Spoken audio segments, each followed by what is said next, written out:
পরবর্তী গল্প পেতে আমার চ্যানেলটা অবশ্যই সাবস্ক্রাইব করে রাখবেন। ধন্যবাদ। সকালের তীক্ষ্ণ রোদ পর্দার আড়াল থেকে তুর্যর মুখে পড়াতেই ঘুম ভেঙে যায়। চোখ খুলতেই তুর্য দৃষ্টিগোচর হয় নৌমির ঘুমন্ত মুখখানা। চেয়ে রইল অপলক দৃষ্টিতে।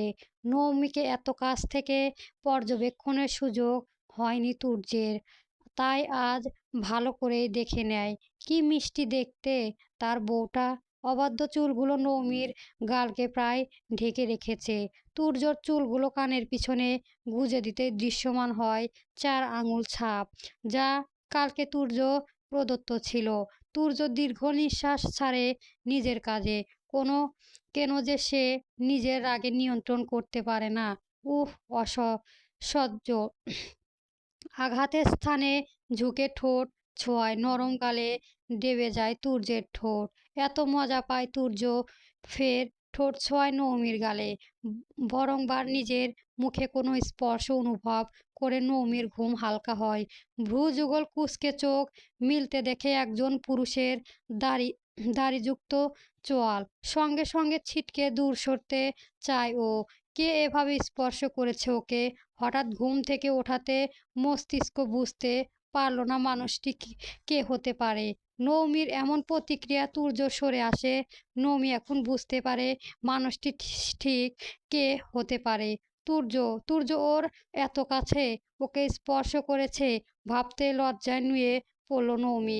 হঠাৎ নৌমির হতভম্ব রূপ থেকে লজ্জাবতী রূপে পরিবর্তন হওয়াতে তুর্য ভ্রু যুগল কুঁচকে ফেলে। নৌমির এমন প্রতিক্রিয়া মানে বুঝতে পেরে বলে, কি হলো নৌমি, হঠাৎ এমন করছো কেন? কই কিছু না তো। আপনি এখানে, ও এখানে কেন?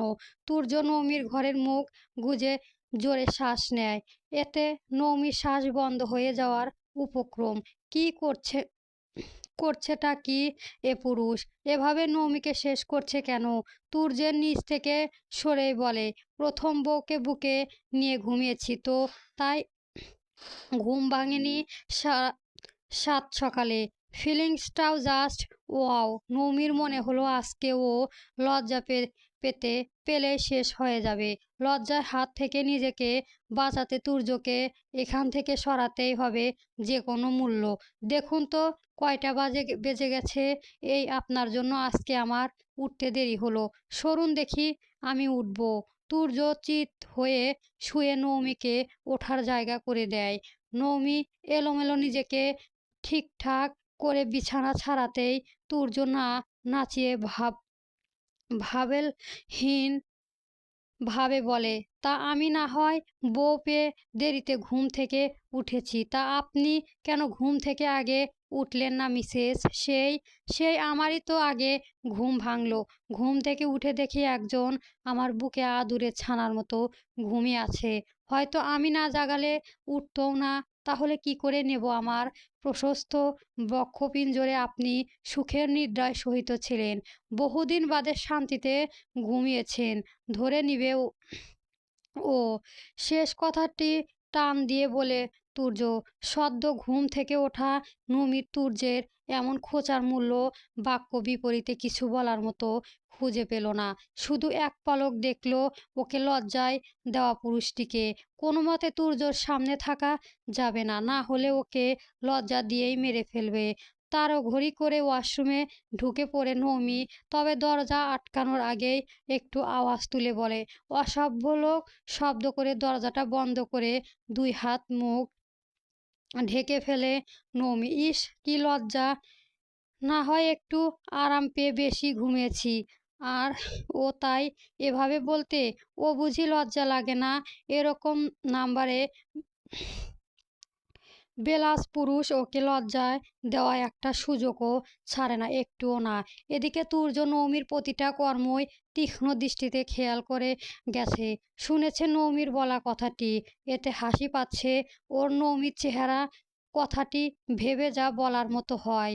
এবার ওর চাওয়া একটা, এত বছরে যতটা কষ্ট মেয়েটা পেয়েছে তার দ্বিগুণ ভালোবাসায় ওকে মুড়িয়ে রাখা।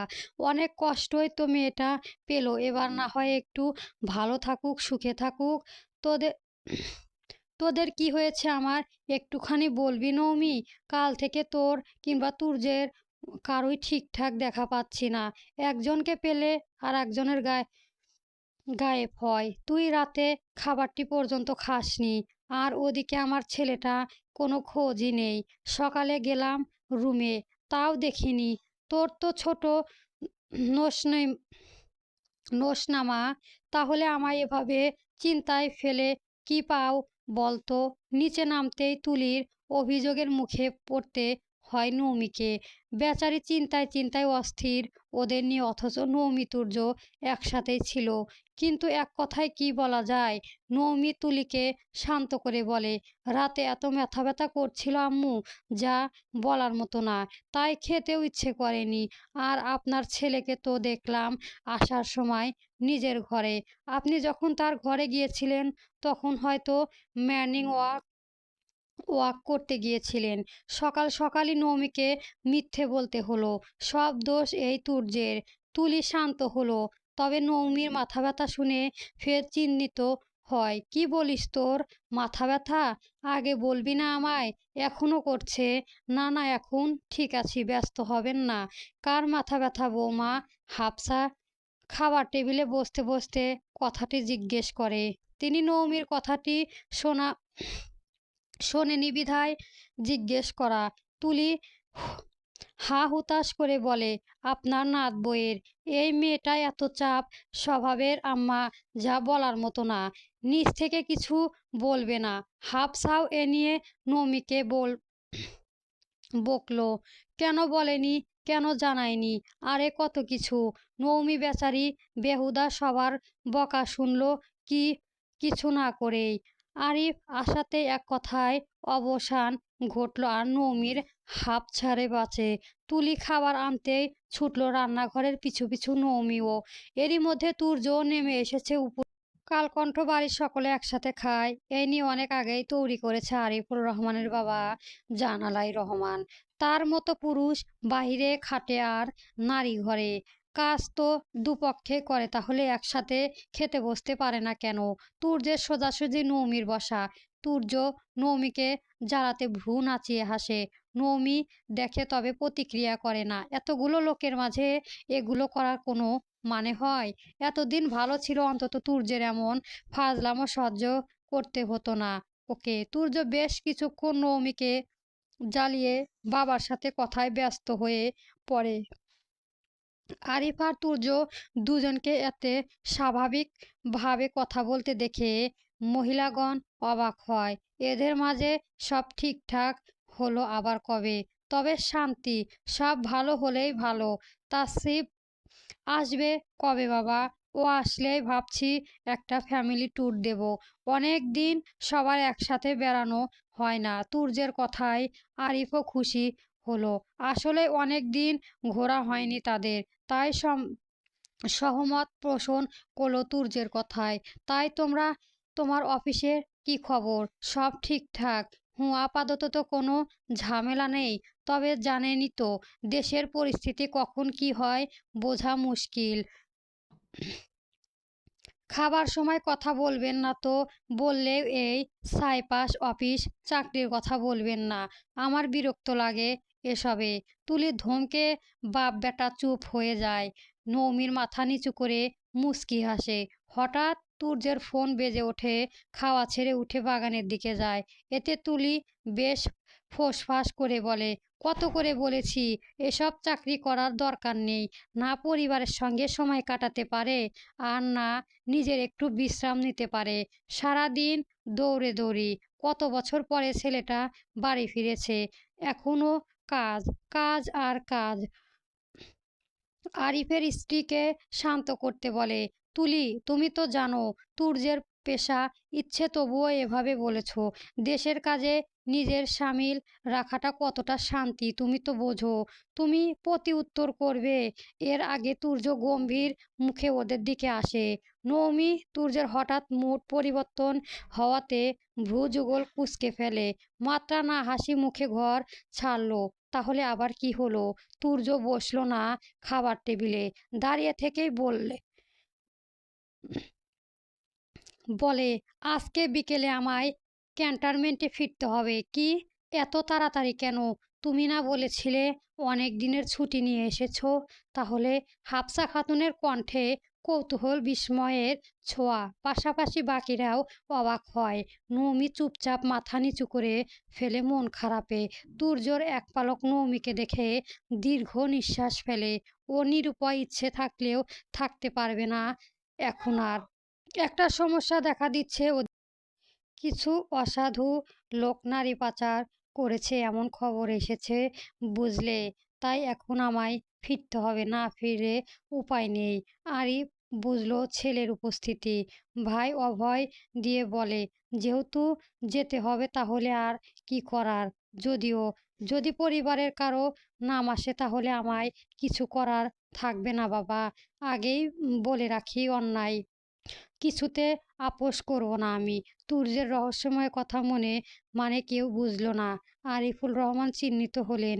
কাকে ইঙ্গিত করে বলল তুর্য। আলাদা করে এ বিষয়ে কথা বলতে হবে না ছেলের সাথে, ভেবে রাখলেন তিনি। সকালে কৌতূহলী দৃষ্টি উপেক্ষা করে তুর্য নৌমিকেও উপরে আসতে বলে নিজে চলে যায়।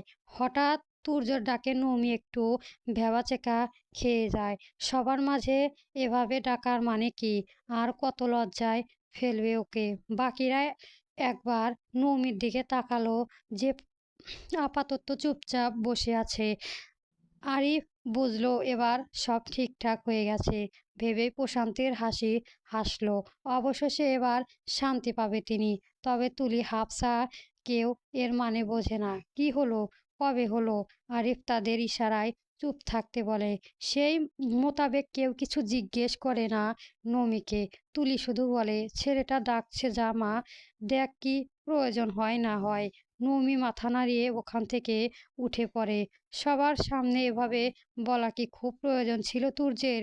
তবে এসবকে ছাপিয়ে নমি মন খারাপ হলো আজকে তুর্যের চলে যাবে এই ভেবে।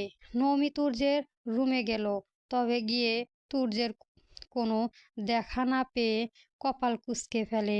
ওকে ডেকে কোথায় গেল পুরুষটা? ডাকতে যাবে তার আগেই পিছন থেকে ঝাপটে ধরে তুর্য। রাশভারী কণ্ঠে বলে, তোমায় খুব মিস করব নৌমি, খুব। জানো, আমার একটুও যেতে ইচ্ছে করছে না। ইচ্ছে করছে তোমার সাথে থাকতে, তোমার কথা শুনতে। আমার যেতে ইচ্ছে করছে না একটুও। ছেলে মানুষের আবদার দেখে নৌমি ফিসকে হাসল। যেখানে তুর্যর উচিত নৌমিকে সামলানো, বোঝানো, সেখানেই তুর্য কিনা এমন করছে। নৌমির কোনো মতে নিজেকে সামলিয়ে ছাড়িয়ে পিছু ফিরে তুর্যের বাহু ধরে বলে, আপনি এমন করছেন কেন? এটা আপনার কাজ। আমি তো আছি সারা জীবনের জন্য, তাই না? এমন বললে আমি কিভাবে ঠিক থাকবো তুর্য? আপনি মন খারাপ করবেন না।